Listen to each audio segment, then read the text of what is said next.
বিসমিল্লাহির রহমানির রহিম। আজকে হচ্ছে 9 জুলাই 2025। আমাদের বাংলাদেশ জুডিশিয়াল সার্ভিস পরীক্ষা বা বিজিএস পরীক্ষা উপলক্ষে আমাদের খান ল একাডেমি কর্তৃক আয়োজিত যে ব্যাচ, সেই ব্যাচের আজকে চতুর্থ ক্লাস এবং কনস্টিটিউশনাল ল বা সাংবিধানিক আইনের চতুর্থ ক্লাস। তো আজকে আমরা বাংলাদেশ সংবিধানের যে দ্বিতীয় ভাগ, দ্বিতীয় ভাগে আছে রাষ্ট্র পরিচালনার মূলনীতি। এবং এই দ্বিতীয় ভাগ একটু লেখেন, দ্বিতীয় ভাগ হলো 8 থেকে 25 অনুচ্ছেদ পর্যন্ত দ্বিতীয় ভাগ। 8 থেকে 25 এবং 8 থেকে 25 অনুচ্ছেদ পর্যন্ত যে জিনিসগুলো আলোচনা করা হয়েছে সেটাকে বলে রাষ্ট্র পরিচালনার মূলনীতি বা ফান্ডামেন্টাল স্টেট পলিসি। তো এর আগে আমরা পড়েছি প্রজাতন্ত্র। প্রজাতন্ত্র হলো 1 থেকে 7 অনুচ্ছেদ পর্যন্ত। আজকে আমরা বাংলাদেশ সংবিধানের মোট 11টা ভাগের মধ্যে প্রথম ভাগ আমরা বিস্তারিত পড়া শেষ। দ্বিতীয় ভাগ পড়বো। দ্বিতীয় ভাগে আছে ফান্ডামেন্টাল স্টেট পলিসি বা রাষ্ট্র পরিচালনার মূল নীতি। তো রাষ্ট্র পরিচালনার মূল নীতিগুলো আসলে কি কি একটু শুনেন। সেটা হলো যে আমাদের রাষ্ট্র পরিচালনার মূলনীতি হলো রাষ্ট্রের এমন কতগুলো উদ্দেশ্য বা এমন কতগুলো আকাঙ্ক্ষা যেটা রাষ্ট্র অনুসরণ করে তার দেশ পরিচালনা করবে। বাট ওই উদ্দেশ্যগুলো বা ওই আকাঙ্ক্ষাগুলো রাষ্ট্র আহ, পালন করতে বাধ্য না। যদি রাষ্ট্রের কখনো অর্থনৈতিক সক্ষমতা অর্জিত হয় তখন সেগুলো পালন করবে, নতুবা সে পালন করতে বাধ্য না। এবং এইগুলার জন্য রাষ্ট্রকে কখনো আহ, জোর করা যাবে না যে কেন আপনি এটা পারলেন না। এটার জন্য কখনোই আদালতে গিয়ে মামলা করা যাবে না যে কেন এটা পারলো না। তো এই রাষ্ট্র পরিচালনার মূলনীতির মধ্যে যে বিষয়গুলো আছে আমি একটু যদি আপনাকে এইভাবে বলি, দেখেন। রাষ্ট্র পরিচালনার মূলনীতির মধ্যে আমরা সামনে এগিয়ে পাবো বেকারত্ব দূরীকরণ, অবৈতনিক শিক্ষা ব্যবস্থা, তারপরে আপনার গ্রাম অঞ্চলে বৈদ্যুতিকরণের ব্যবস্থা, তারপরে আহ, আপনার আহ, অন্ন বস্ত্র চিকিৎসা, আহ, বাসস্থান এগুলোর ব্যবস্থা করা। তো এই এই জিনিসগুলা বা কর্মের ব্যবস্থা করা, এই জিনিসগুলা আসলে রাষ্ট্র দিতে বাধ্য না। এখানে বলা আছে রাষ্ট্র পরিচালনার মূলনীতির মধ্যে এই কথাগুলো বলা আছে, বাট এগুলো রাষ্ট্র দিতে বাধ্য না। রাষ্ট্রের যদি কখনো অর্থনৈতিক সক্ষমতা অর্জিত হয়, অর্থাৎ আপনি যদি বেকারত্ব যদি দূর করতে চাই, বেকারত্ব দূর করতে যদি চান, তাহলে অবশ্যই আপনার ফিনান্সিয়ালি এস্টাবলিশড, ফিনান্সিয়ালি সক্ষম হতে হবে। না হলে আপনার আপনি তো বেকারত্ব দূর করতে পারবেন না। আপনি যদি সকলের জন্য চিকিৎসার ব্যবস্থা করতে চান, সকলের জন্য বাসস্থানের ব্যবস্থা করতে চান, তাহলে রাষ্ট্রকে অবশ্যই অর্থনৈতিকভাবে সক্ষম হতে হবে। তাহলে এই জিনিসগুলো রাষ্ট্র পরিচালনার মূলনীতি, রাষ্ট্র এগুলো মেনে চলবে যতদূর পারে। কিন্তু কখনোই আপনি এর বিরুদ্ধে আদালতে গিয়ে যদি মামলা করেন যে রাষ্ট্র কেন আমাকে চাকরি দিল না, রাষ্ট্র কেন আমাকে বেকারত্ব দূর করলো না, রাষ্ট্র কেন অবৈতনিক শিক্ষা ব্যবস্থা করলো না, এটা মামলা করে আসলে কোনো প্রতিকার পাওয়া যাবে না। তাহলে রাষ্ট্র পরিচালনার মূলনীতিগুলো আসলে এগুলো সংবিধানে সুসজ্জিত আছে।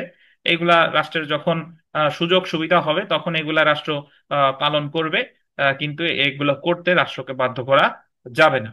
তো আমরা আসলে মূলনীতিগুলো প্রথমেই পড়া শুরু করি। দেখেন, প্রথমে আছে অনুচ্ছেদ 8। অনুচ্ছেদ 8-এ বলছে জাতীয়তাবাদ, সমাজতন্ত্র, গণতন্ত্র এবং ধর্মনিরপেক্ষতা, এই নীতি সমূহ, মানে এই 4টা নীতি সমূহ এবং তৎসহ এই নীতি সমূহ হতে উদ্ভূত এই ভাগে বর্ণিত অন্য সকল নীতি রাষ্ট্র পরিচালনার মূলনীতি বলে পরিগণিত হবে। অর্থাৎ 8 অনুচ্ছেদে যে 4টা কথা বলছে, জাতীয়তাবাদ, সমাজতন্ত্র, গণতন্ত্র এবং ধর্মনিরপেক্ষতা, এই 4টা নীতি এবং এই 4টা নীতি থেকে আহ উদ্ভূত অন্য যে সকল নীতি আছে এইগুলা রাষ্ট্র পরিচালনার মূলনীতি হিসেবে পরিগণিত হবে। অতঃপর এই ভাগে বর্ণিত নীতিসমূহ বাংলাদেশ, আন্ডারলাইন করবেন, পরিচালনার মূল সূত্র হবে। অর্থাৎ এই রাষ্ট্র পরিচালনার মূলনীতি হবে রাষ্ট্র পরিচালনার মূল সূত্র।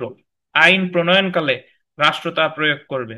এই সংবিধান ও বাংলাদেশের অন্যান্য আইনের ব্যাখ্যাদানের ক্ষেত্রে তা নির্দেশক হবে। অর্থাৎ বাংলাদেশ সংবিধান এবং অন্যান্য আইন ব্যাখ্যার ক্ষেত্রে এটা নির্দেশক হবে এবং তা রাষ্ট্র ও নাগরিকদের কার্যের ভিত্তি হবে। তবে এই সকল নীতি, আন্ডারলাইন করবেন, আদালতের মাধ্যমে বলবৎযোগ্য হবে না। 3টা স্টার দেন।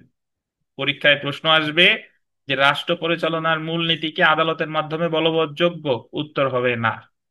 রাষ্ট্র পরিচালনার মূলনীতি আদালতের মাধ্যমে যে বলবৎযোগ্য না, এটা কোথায় বলা হয়েছে? এটা বলা হয়েছে অনুচ্ছেদ 8।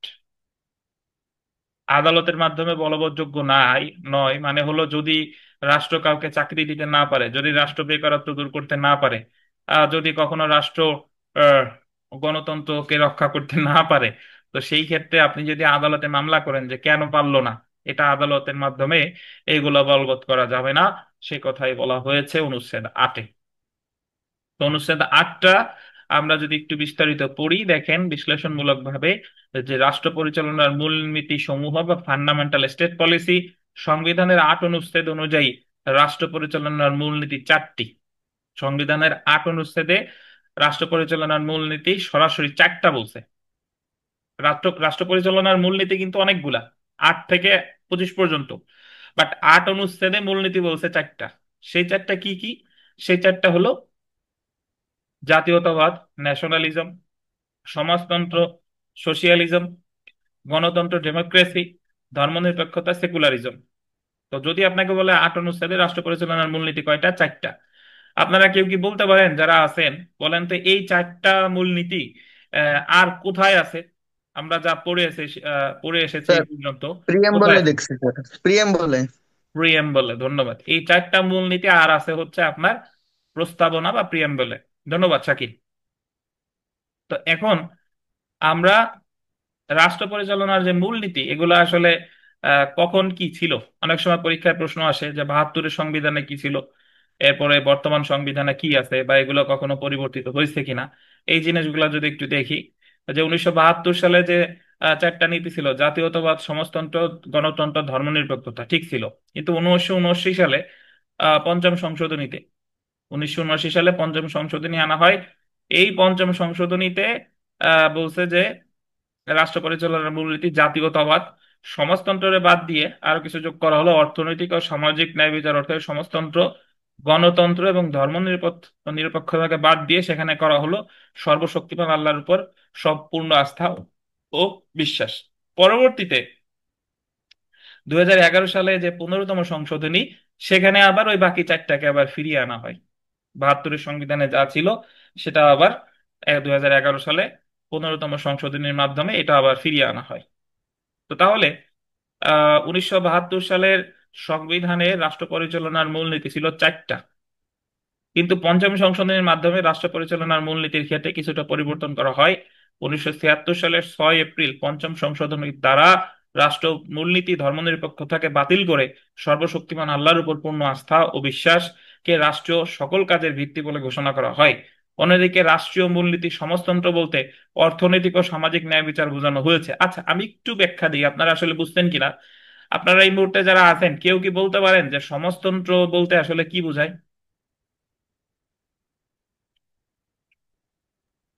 স্যার, সমাজতন্ত্র বলতে বোঝায় সমাজের সবাই একই রকম থাকবে, মানে অর্থনৈতিক ভাবে সমান থাকবে, এখানে ধনী গরিব থাকবে না, এই ধরনের কিছু বোঝায় স্যার। না, ওইটা হচ্ছে সাম্যবাদ বলা হচ্ছে যে সবাই সমান থাকবে, কিন্তু সমাজতন্ত্র বলতে আসলে বোঝানো হচ্ছে যে মানে সমাজতন্ত্রের কনসেপ্টটাতে এটা কমিউনিজম কনসেপ্টের একটি পূর্ণ একটা পূর্ব রূপ। কমিউনিজম হচ্ছে যেখানে মানে অন্যান্য প্রাণীকুল যেভাবে বসবাস করে, আহ, ঠিক মানুষ ওরকম বসবাস করবে, মানুষ প্রকৃতি থেকে ঠিক ততখানি আহরণ করবে যতটুকু তার প্রয়োজন, এবং সে কোনো কিছুকে মানে পুঁজিভূত করবে না। আর সমাজতন্ত্র হচ্ছে রাষ্ট্রীয় একটা কনসেপ্ট, যে কনসেপ্টটাতে হচ্ছে সমাজের আহ, মানে যে মূল বড় বড় যে ইকোনমিক উইপন গুলো আছে, অর্থাৎ বড় বড় যে ইন্ডাস্ট্রি গুলো, বড় বড় বড় যত প্রতিষ্ঠানগুলো থাকবে, এই সমস্ত প্রতিষ্ঠানই রাষ্ট্রের উম, মালিকানায় থাকবে। অর্থাৎ রাষ্ট্র মানে তো জনগণ, সমস্ত জনগণের মালিকানায় সকল প্রতিষ্ঠান থাকবে। এই প্রতিষ্ঠান থেকে যা আয় হবে, সব সবকিছুর মালিক হবে জনগণ। তো এইটাই হচ্ছে মূলত সমাজতন্ত্রের কনসেপ্ট। ওই সমাজতান্ত্রিক কনসেপ্টের বিপরীতটা যদি একটু বলি, এরকম যে ধনতান্ত্রিক কনসেপ্টে হচ্ছে ইন্ডাস্ট্রি গুলো দেখা গেছে যে নির্দিষ্ট গুটি কয়েক অথবা একক মালিকানায় থাকে। যেমন অমুক গ্রুপ, তমুক শিল্প গ্রুপ, এইরকম নানান নামে যে সমস্ত শিল্প গ্রুপ গুলো আছে, এগুলো নির্দিষ্ট কিছু গোষ্ঠীর অধীনস্থ থাকে। কিন্তু সমাজতন্ত্রে হচ্ছে এই সমস্ত বড় বড় ইন্ডাস্ট্রি গুলো রাষ্ট্রীয় মালিকানাধীন থাকবে। এটাই হচ্ছে সমাজতন্ত্রের আহ, মানে অন্যতম একটি, অন্যান্য কনসেপ্টের পাশাপাশি গুরুত্বপূর্ণ একটি কনসেপ্ট। আচ্ছা, যদি কেউ কোনো গ্রুপ না, বাট একজন ব্যক্তি অনেক টাকা পয়সার মালিক, হাজার কোটি টাকার মালিক, সেক্ষেত্রে কি হবে তানভীর? একজন ব্যক্তি 1,000 কোটি টাকার মালিক, সেক্ষেত্রে রাষ্ট্র ওই মানে যেটা মানে সমাজতন্ত্র প্রথম যখন সোভিয়েত ইউনিয়নে যখন ইস্টাবলিশ হয় তখন হচ্ছে এই ওই সময় তো ওই জমিদারি সহ বিভিন্ন এই ইন্ডাস্ট্রি সহ বিভিন্ন ইয়া ছিল, এরকম মালিকানায় ছিল। তো এইগুলো হচ্ছে রাষ্ট্র মানে বাজেয়াপ্ত বাজেয়াপ্ত করে না, কি বলে মানে এটাকে কি বলে, মানে রাষ্ট্র তার নিজের করায়ত্ত করে নেয়। এখন এটা হচ্ছে পুঁজিবাদ আর কি, যে একক মালিকানা অথবা গোষ্ঠী মালিকানাধীন সবকিছু, অর্থাৎ বড় বড় ইন্ডাস্ট্রি গুলো মানে ছোট ছোট যে সম্পদ, ওই সম্পদগুলো না। যেমন একজন ব্যক্তি একজন জমির মালিক, এক খণ্ড জমির মালিক, বা একটা দোকানের মালিক, উম, বা তার একটা ব্যবসা প্রতিষ্ঠান, ছোট ব্যবসা প্রতিষ্ঠান আছে, এটার মালিক। এটা দিলে তো ওই যে পারিবারিক যে মানে অর্থনীতি, সেটা তো ভেঙে পড়বে। কিন্তু বড় জি, যেটা বৃহৎ ধন্যবাদ। বৃহৎ যেটা প্রতিষ্ঠান, যেটার জি। ঠিক আছে তানভীর, আপনার মূল ধারণা ঠিক আছে। মূল যে কথা সেটা হলো আসলে যে কোনো বৃহৎ কোনো অর্থনৈতিক গোষ্ঠী থাকবে না, এটা সকলে সমানভাবে অংশীদার হবে। এটাই হলো সমাজতন্ত্রের যে মূল কথা, যে জনগণই হবে সকল সম্পত্তির মালিক। একজন ব্যক্তি হাজার কোটি টাকার মালিক হলো আর একজন না খেয়ে মরবে, এরকম অবস্থা হবে না। তো তো তাহলে যদি বলতে যায়, যদি বলা হয় যে সমাজতন্ত্র তো তাহলে আমাদের বাংলাদেশ সংবিধানে আছে, বাট এটার আহ, মানে আহ, কার্যকর করা হচ্ছে না কেন বলেন? আমাদের রাষ্ট্র পরিচালনার মূলনীতি তো সমাজতন্ত্র অন্যতম একটা। তাহলে আমাদের সমাজে তো অনেক আহ সমাজে তো সুষ্ঠু সম্পদের সুষ্ঠু বন্টন নাই। অনেক বড় বড় শিল্পপতি, অনেক বড় বড় কোম্পানি আছে, আবার অনেক গরিবও আছে। তো আমাদের সংবিধানে তো আছে, বাট তারপরেও এটা আমাদের রাষ্ট্র ব্যবস্থা এরকম কেন? কি বলবেন বলেন, উত্তর কিন্তু জানেন। এই ব্যাপারে যেটা বলা যায় সেটা হচ্ছে, আমাদের সংবিধানে যদিও উল্লেখ আছে সমাজতন্ত্র, কিন্তু সেটা হচ্ছে মানে অন্যতম মূলনীতি হিসেবে আছে, কিন্তু এটা ফান্ডামেন্টাল স্টেট পলিসি, যেটা আদালতের মাধ্যমে বাস্তবায়নযোগ্য না। ধন্যবাদ। আদালতের মাধ্যমে বলবৎযোগ্য হবে হুম, না। হুম। অর্থাৎ রাষ্ট্র এটা চাইলে করতে পারবে, কিন্তু যদি না করে তাহলে রাষ্ট্রে কোনো প্রকার দায় দেওয়া যাবে না যে কেন আপনি পারলেন না। ঠিক আছে, কারণ 8 অনুচ্ছেদে বলেই দিছে যে এটা আসলে আপনার আদালতের মাধ্যমে বলবৎযোগ্য না। তো যাই হোক, আহ 2010 সালে সুপ্রিম কোর্ট পঞ্চম সংশোধনী বাতিল বলে ঘোষণা করে, এবং 2011 সালে সরকার সংবিধানের পঞ্চদশ সংশোধনীর মাধ্যমে 1972 সালে সংবিধানের মূল 4টি নীতি পুনঃস্থাপন করে, এবং 2011 সালে 15তম সংশোধনীর মাধ্যমে সংবিধানের সমাজতন্ত্র এবং ধর্মনিরপেক্ষতাকে মূলনীতি হিসেবে পুনঃস্থাপন করা হয়। তাহলে আমরা যদি এখন দেখি যে রাষ্ট্র পরিচালনার মূল নীতিগুলোর আসলে বৈশিষ্ট্য আসলে কি, বৈশিষ্ট্যগুলো হলো: মূলনীতি সমূহ রাষ্ট্র পরিচালনার মূল সূত্র হবে। আইন প্রণয়নকালে রাষ্ট্র তার প্রয়োগ করবে। সংবিধান এবং বাংলাদেশের অন্যান্য আইন ব্যাখ্যাদানের ক্ষেত্রে এটা নির্দেশক হবে। রাষ্ট্র ও নাগরিকদের কাজের ভিত্তি হবে, এটা রাষ্ট্র বা নাগরিকদের কাজের ভিত্তি হবে। এবং এই সকল নীতি আদালতের মাধ্যমে বলবৎযোগ্য হবে না। এখন আমাদের এই যে রাষ্ট্র পরিচালনার যে মূলনীতি, আমার ফোন কোথায় জানি, নিভা, হুম,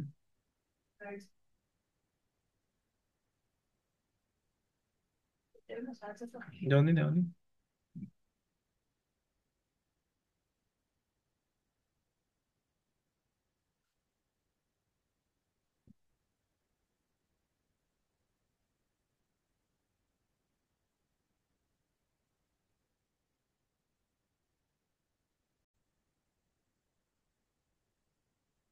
তাহলে যে কথা বলতেছিলাম দেখেন, যে আমাদের এই রাষ্ট্র পরিচালনার যে মূলনীতি, এটা যে আদালতের মাধ্যমে বলবৎযোগ্য না, এটা 8 অনুচ্ছেদেই বলা হয়েছে। তো সংবিধানের 8-2 অনুচ্ছেদে সুস্পষ্টভাবে উল্লেখ করা হয়েছে যে রাষ্ট্র পরিচালনার মূলনীতি সমূহ আদালতের মাধ্যমে বলবৎযোগ্য না। কুদরতে এলাহি পনির ভার্সেস বাংলাদেশ 44 DLR 1992 346 মামলায় বলা হয়েছে রাষ্ট্র পরিচালনার মূলনীতিসমূহ স্বয়ং কোনো আইন না, বরং এগুলো শুধুমাত্র নীতি। এই নীতিসমূহ আইন প্রণয়নে রাষ্ট্র প্রয়োগ করবে। যেমন আইন প্রণয়নে এই মূলনীতিসমূহ বাতিঘর হিসেবে কাজ করবে, সংবিধান এবং বাংলাদেশের অন্যান্য ব্যাখ্যার নির্দেশক হবে, রাষ্ট্র ও নাগরিকদের কার্যের ভিত্তি হবে।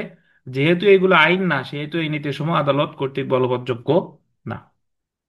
তো রাষ্ট্র পরিচালনার মূলনীতিগুলো আসলে খুব সংক্ষেপে যদি বলি, যে এটা আসলে এমন এক ধরনের অধিকার, যে অধিকারগুলো রাষ্ট্র যদি বলবৎ করতে চায় তাহলে রাষ্ট্রের অর্থনৈতিক সক্ষমতার প্রয়োজন আছে।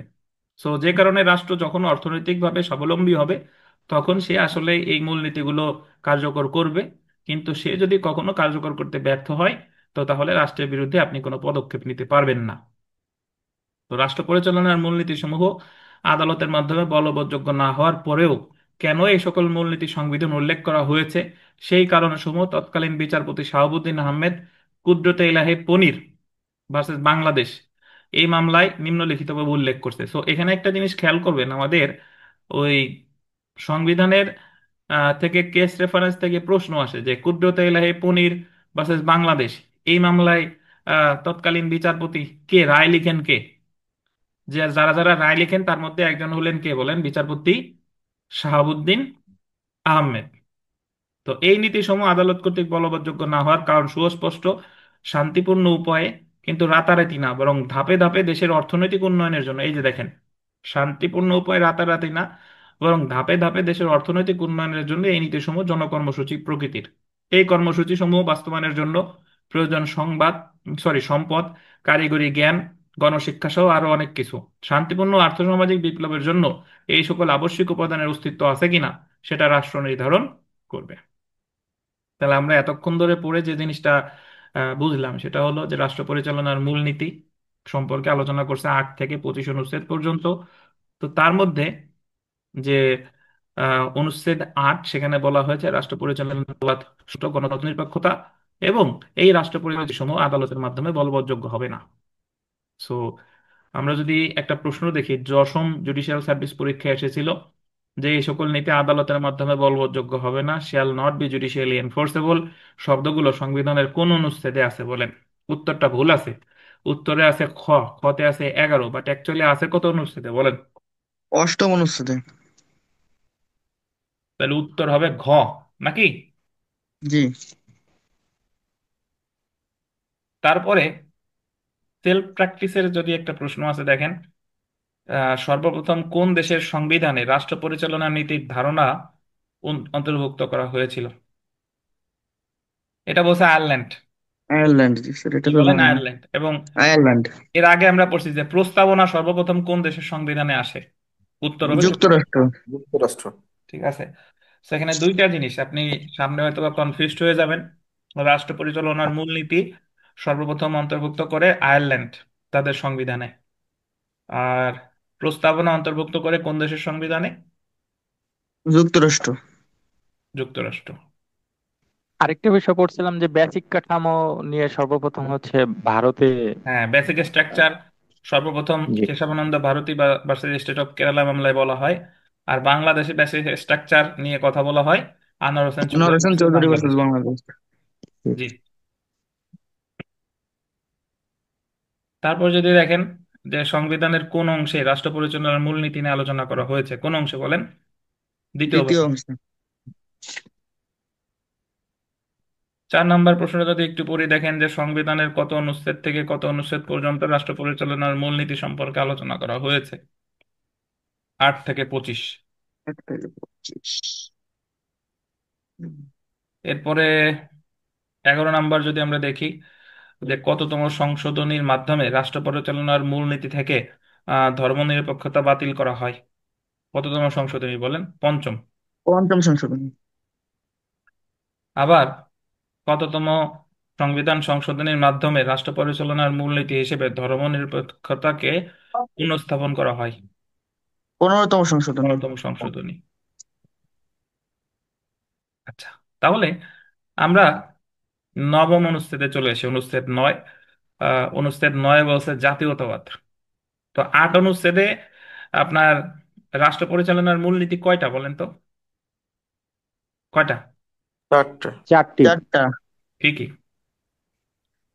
জাতীয়তাবাদ, জাতীয়তাবাদ, সমাজতন্ত্র, সমাজতন্ত্র, গণতন্ত্র, ধর্মনিরপেক্ষতা।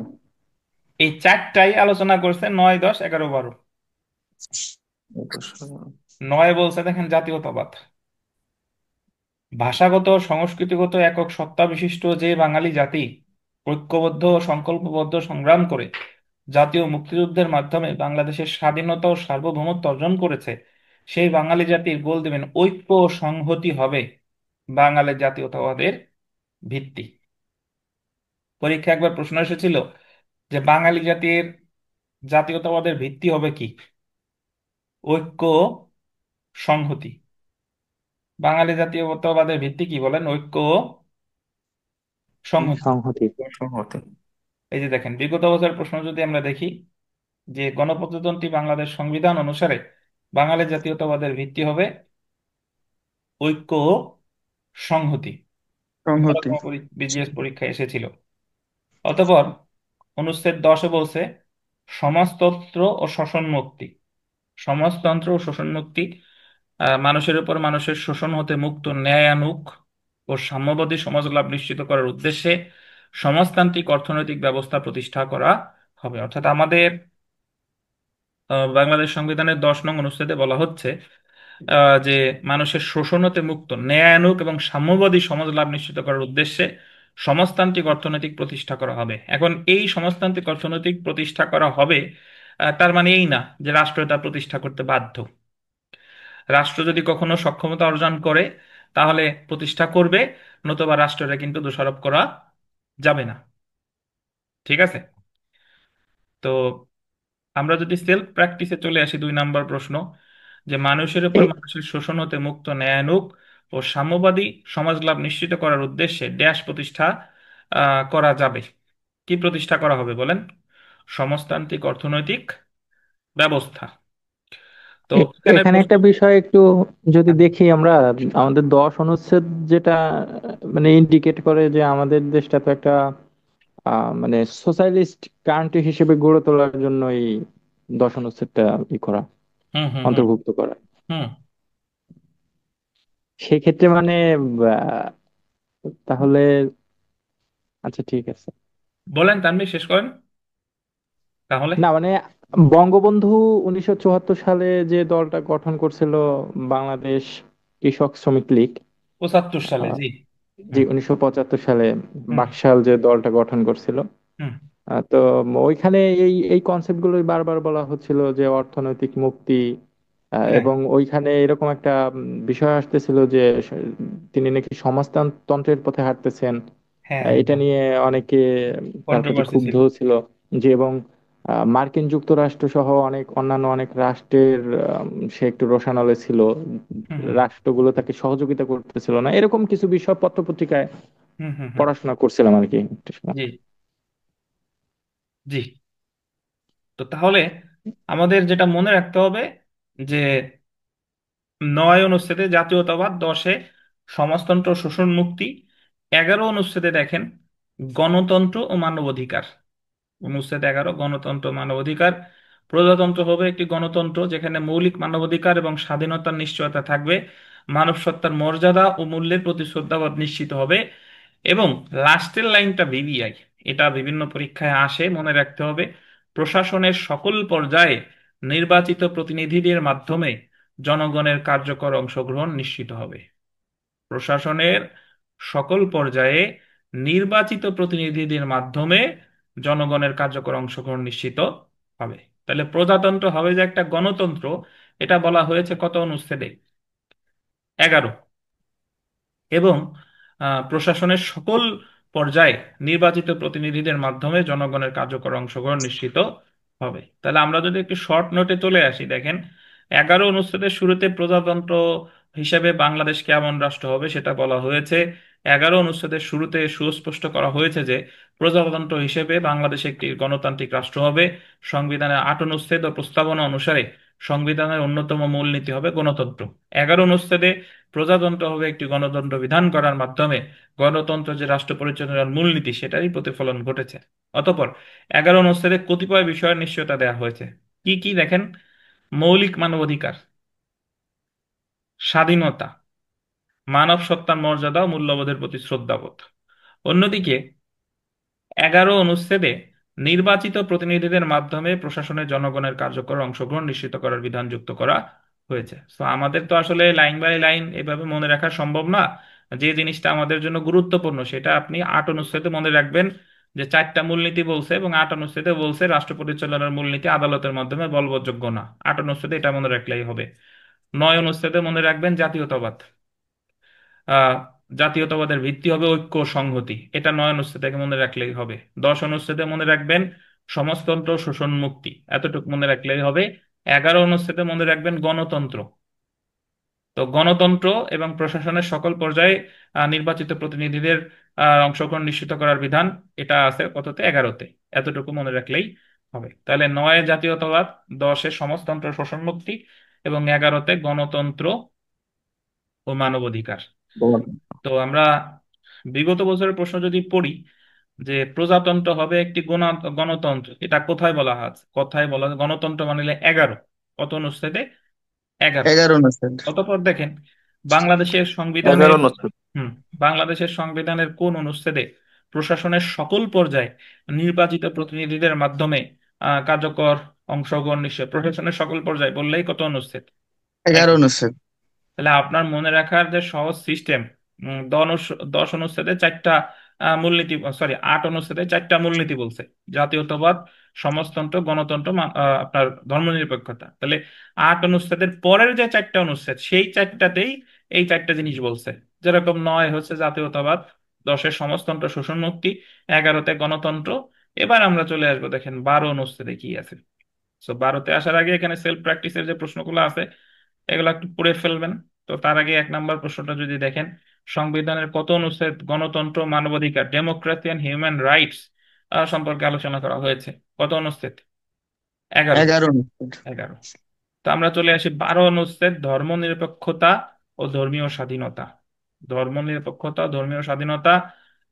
ধর্মনিরপেক্ষতা নীতি বাস্তবায়নের জন্য সকল প্রকার সাম্প্রদায়িকতা, রাষ্ট্র কর্তৃক কোনো ধর্মকে রাজনৈতিক মর্যাদা দান, রাজনৈতিক উদ্দেশ্যে ধর্মীয় অপব্যবহার, কোনো বিশেষ ধর্ম পালনকারী ব্যক্তির প্রতি বৈষম্য বা তার উপর নিপীড়ন বিলোপ করা হবে। এখানে কতগুলো কথা বলছে, যে রাষ্ট্র সকল প্রকার সাম্প্রদায়িকতা, তারপরে আহ কোনো ধর্মকে রাজনৈতিক মর্যাদা দান, রাজনৈতিক উদ্দেশ্য ধর্মীয় অপব্যবহার, বা কোনো বিশেষ ধর্ম পালনকারী ব্যক্তির প্রতি বৈষম্য বা তার উপর নিপীড়ন বিলোপ করা হবে।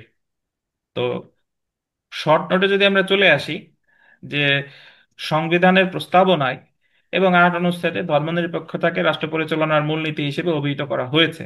আচ্ছা, ধর্মনিরপেক্ষতাকে মূলনীতি হিসেবে বাস্তবায়ন করতে রাষ্ট্রের নীতি কি হবে বা রাষ্ট্র কি ধরনের পদক্ষেপ গ্রহণ করবে, সেগুলো 12 অনুচ্ছেদে বলা হয়েছে।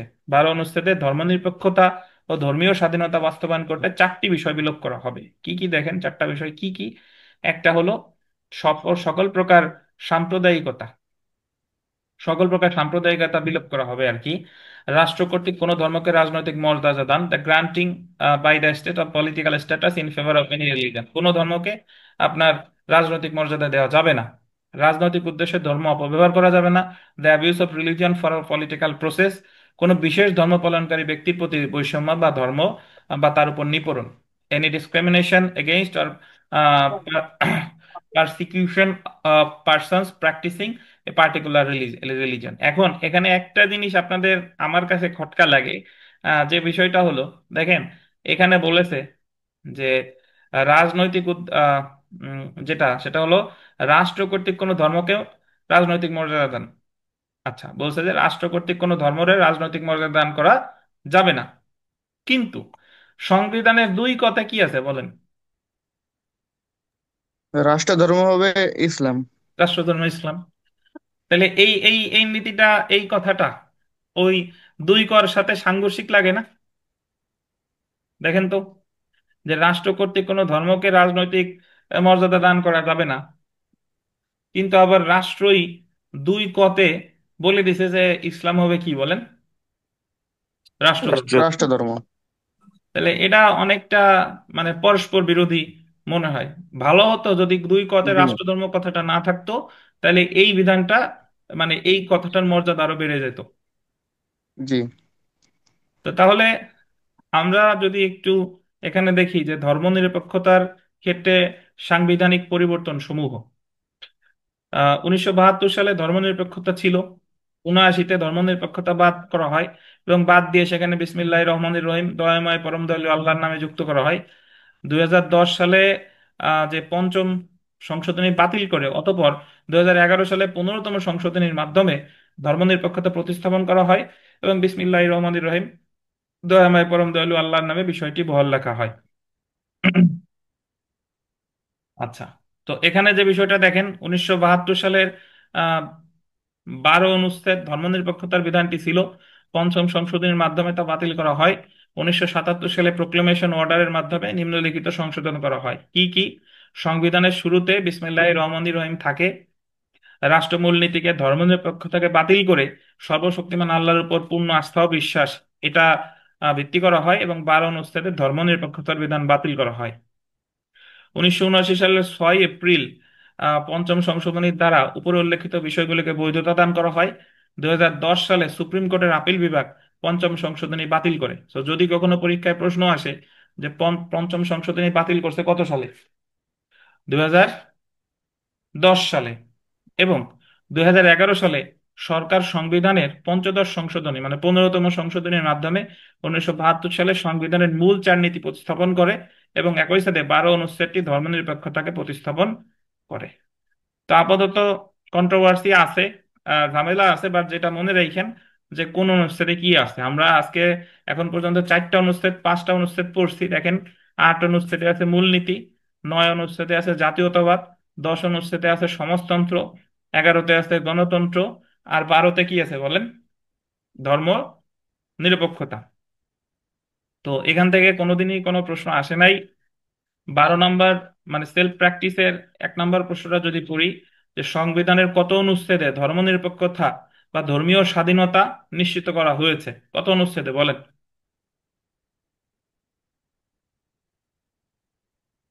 12 অনুচ্ছেদ। 12 12 অনুচ্ছেদে। অনুচ্ছেদ। জি। তো এখানে যে প্রশ্নগুলো আছে এগুলো আসলে পড়ে নিবেন। আমরা চলে আসি অনুচ্ছেদ 13।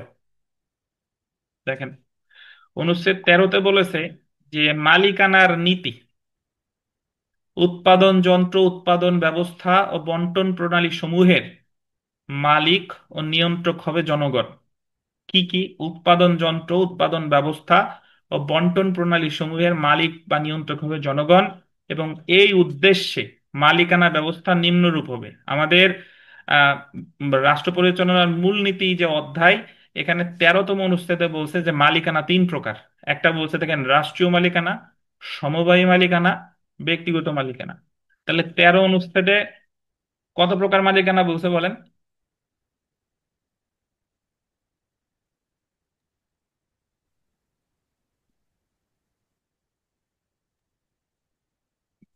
3 প্রকারের রাষ্ট্রীয় মালিক। তিন মালিকানা, প্রকার মালিকানা। সমবায় মালিকানা এবং ব্যক্তিগত মালিকানা। মালিকানা।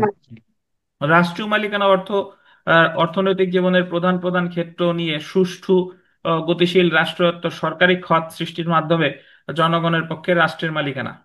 অতঃপর সমবায় মালিকানা অর্থাৎ আইনের দ্বারা নির্ধারিত সীমার মধ্যে সমবায় সমূহের সদস্যদের পক্ষে সমবায় সমূহের মালিকানা।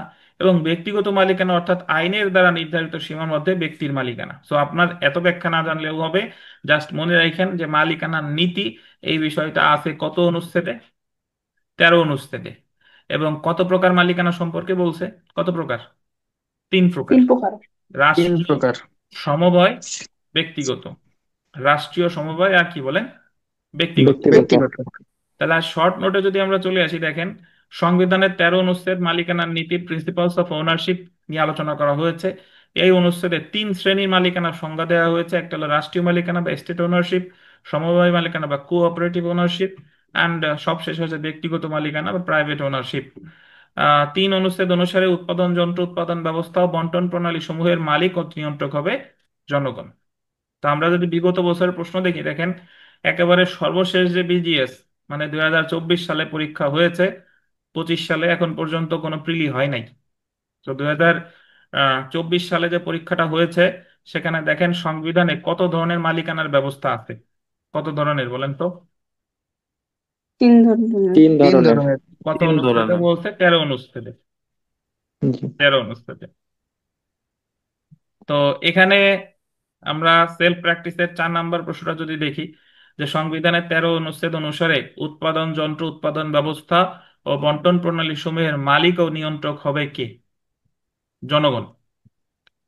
জনগণ। আমরা অনুচ্ছেদ 14-তে চলে আসি, দেখেন কৃষক ও শ্রমিকের মুক্তি। অনুচ্ছেদ 14, কৃষক ও শ্রমিকের মুক্তি। রাষ্ট্রের অন্যতম মৌলিক দায়িত্ব হবে মেহনতি মানুষকে, কৃষক ও শ্রমিককে এবং জনগণের অনগ্রসর অংশসমূহকে সকল প্রকার শোষণ হতে মুক্তি দান করা। তাহলে কৃষক ও শ্রমিকইনা যত অনগ্রসর আহ, গোষ্ঠী আছে তাদেরকে সকল প্রকার শোষণ থেকে মুক্তি দান করা। এই সম্পর্কে বলা হয়েছে কত অনুচ্ছেদে বলেন? 14 অনুচ্ছেদ। 14 অনুচ্ছেদে। তাহলে আমরা মনে রাখবো কৃষক ও শ্রমিকের মুক্তি, অনুচ্ছেদ কত? 14। 14। 14। তো আমরা সেলফ প্র্যাকটিসে যা আছে এটা যদি একটু দেখি, 3 নং প্রশ্নটা দেখি, যে সংবিধানের 14 অনুচ্ছেদে নিম্নলিখিত কোন শ্রেণীর ব্যক্তিদের সকল প্রকার শোষণ হতে মুক্তিদানের কথা বলা হয়েছে? 14 অনুচ্ছেদে মেহনতি মানুষকে, কৃষক ও শ্রমিককে, জনগণের অনগ্রসর অংশকে, উপরের সবগুলো, কোনটা বলেন? উপরের সব। সবগুলা। সবগুলা। তাহলে আমরা এখন পর্যন্ত কতগুলা অনুচ্ছেদ পড়লাম? আমরা যদি একটু একটু যদি মিলাই, দেখেন 8 অনুচ্ছেদে পড়ছি মূলনীতি সমূহ, 9 অনুচ্ছেদে পড়ছি জাতীয়তাবাদ, 10-এ পড়ছি সমাজতন্ত্র, 11-তে পড়ছি গণতন্ত্র, 12-তে পড়ছি ধর্ম নিরপেক্ষতা, 13-তে পড়ছি মালিকানার নীতি, 3 প্রকার মালিক, আর 14-তে পড়লাম মাত্রই কি বলেন? কৃষক কৃষক ও ও শ্রমিকের শ্রমিকের মুক্তি। মুক্তি। তো আমরা অনুচ্ছেদ 15-তে চলে আসি, দেখেন মৌলিক প্রয়োজনের ব্যবস্থা। রাষ্ট্রের অন্যতম মৌলিক দায়িত্ব হবে পরিকল্পিত অর্থনৈতিক বিকাশের মাধ্যমে উৎপাদন শক্তির ক্রমবৃদ্ধি সাধন এবং জনগণের জীবনযাত্রার বস্তুগত ও সংস্কৃতিগত মানের দৃঢ় উন্নতি সাধন, যাতে নাগরিকদের মধ্যে নিম্নলিখিত বিষয়সমূহ অর্জন করা নিশ্চিত করা যায়। কতে দেখেন, অন্ন, বস্ত্র, আশ্রয় বা বাসস্থান যেটা আমরা বলি, শিক্ষা ও চিকিৎসা সহ জীবন ধারণের মৌলিক উপকরণের ব্যবস্থা। তো আমরা নর্মালি সাধারণ জনগণ যেটা ভুল বুঝি, আপনি যদি 100 জন মানুষকে জিজ্ঞাসা করেন যে মৌলিক অধিকার কি কি, বলবে যে খাদ্য, বস্ত্র, বাসস্থান, চিকিৎসা, শিক্ষা, চিকিৎসা। বাট বাংলাদেশ সংবিধান অনুসারে এই 5টা কি মৌলিক অধিকার বলেন? মৌলিক অধিকার। এই এই 5টা হচ্ছে রাষ্ট্র পরিচালনার কি বলেন? মূলনীতি। মানে এইগুলো ব্যবস্থা করতে আদালত কি বাধ্য? বাধ্য না। যদি আদালত সক্ষম হয় তাহলে অন্যর ব্যবস্থা করবে, বস্ত্রের ব্যবস্থা করবে, আশ্রয়ের ব্যবস্থা করবে, এটা যদি আদালত স্বাবলম্বী হয় তখন। বাট এটাকে মৌলিক মানে মৌলিক অধিকার বলা যাবে না। হতে দেখেন কর্মের অধিকার, অর্থাৎ কর্মের গুণ ও পরিমাণ বিবেচনা করে যুক্তিসঙ্গত মজুরির বিনিময়ে কর্মসংস্থানের নিশ্চয়তার অধিকার, কর্মের অধিকার। কর্মের গুণ এবং পরিমাণ বিবেচনা করে যুক্তিসঙ্গত মজুরির বিনিময়ে কর্মসংস্থানের অধিকার। সো এই কর্মের অধিকার বলবৎ করাও এটা রাষ্ট্রের মানে করতে বাধ্য না। রাষ্ট্র যদি সক্ষম হয় করবে, নাইলে রাষ্ট্রকে কিন্তু দায় দেওয়া যাবে না। গত বলছে বিশ্রাম, যুক্তিসঙ্গত বিশ্রাম, বিনোদন, অবকাশের অধিকার।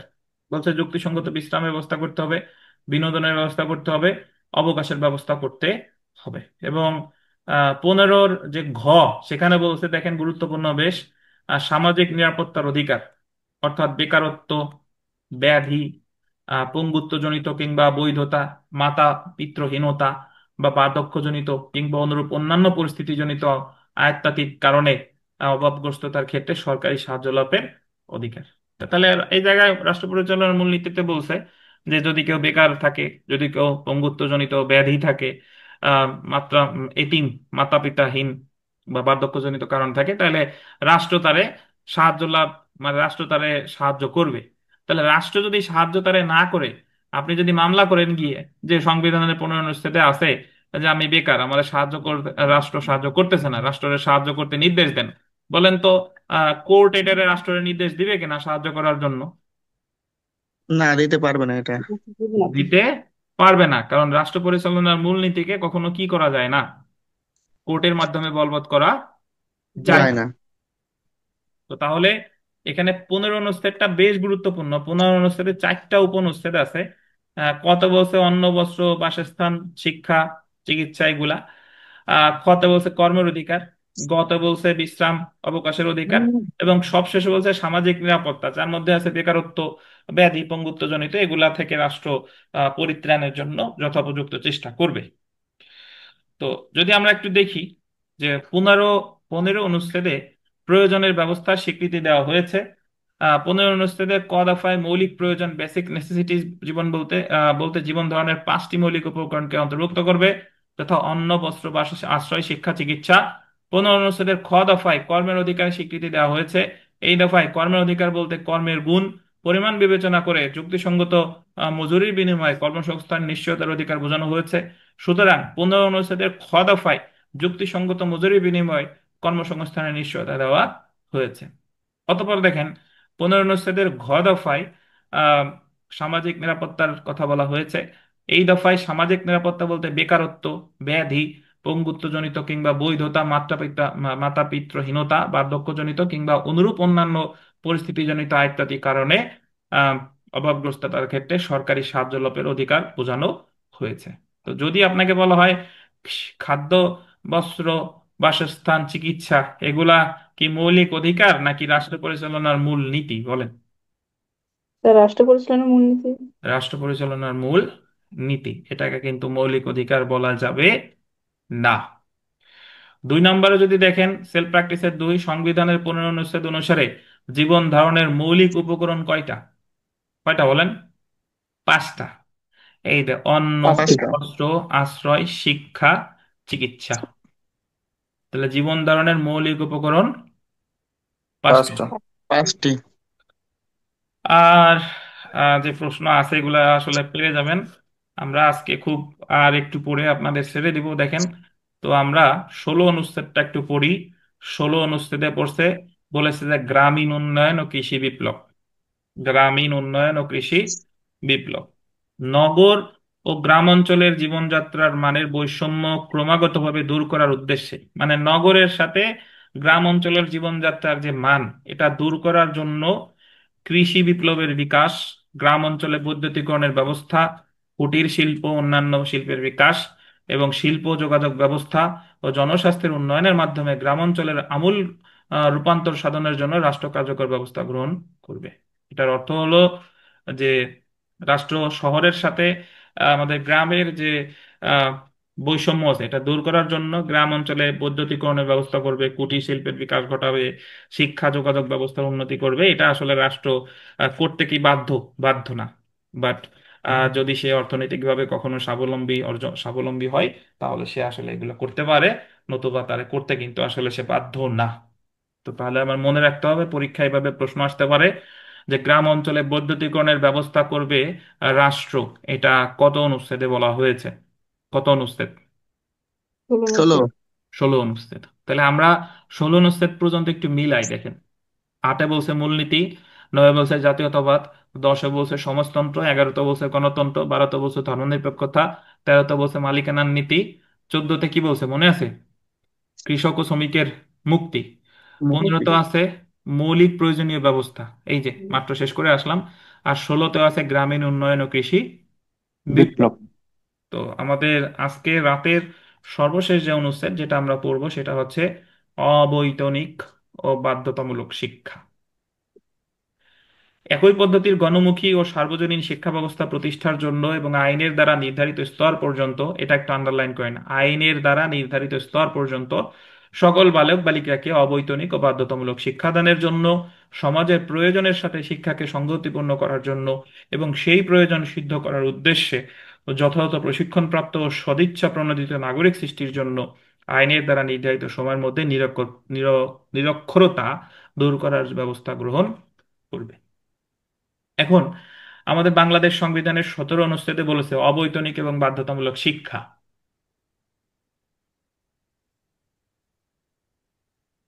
প্রাইমারি এডুকেশনের যে ব্যাপারটা ওটা বলা কিন্তু হচ্ছে। এখানে কখনোই বলে নাই যে কোন পর্যন্ত আপনার অবৈতনিক এবং বাধ্যতামূলক শিক্ষা দিবে, সেটার কিন্তু কোনো মানে উল্লেখ এই অনুচ্ছেদে নেই। তো এটা যদি আমরা একটু দেখি, যে 17 অনুচ্ছেদে অবৈতনিক ও বাধ্যতামূলক শিক্ষা ব্যবস্থার কথা বলা হয়েছে। 17 অনুচ্ছেদের ক অনুচ্ছেদে আইনের দ্বারা নির্ধারিত স্তর পর্যন্ত সকল বালক বালিকাকে অবৈতনিক এবং বাধ্যতামূলক শিক্ষাদানের কথা বলা হয়েছে। 17 অনুচ্ছেদে অবৈতনিক এবং বাধ্যতামূলক শিক্ষার কোনো এই যে গোল দিবেন নির্দিষ্ট স্তর উল্লেখ করা হয়নি, বরং বিষয়টি আইন দ্বারা নির্ধারণ করার কথা বলা হয়েছে। জাতীয় শিক্ষানীতি 2010-এ বলা হয়েছে প্রাথমিক শিক্ষা হবে সার্বজনীন, বাধ্যতামূলক, অবৈতনিক এবং সকলের জন্য একই মানের। তাহলে আমাদের যে জাতীয় শিক্ষানীতি 2010 আছে সেখানে বলা হয়েছে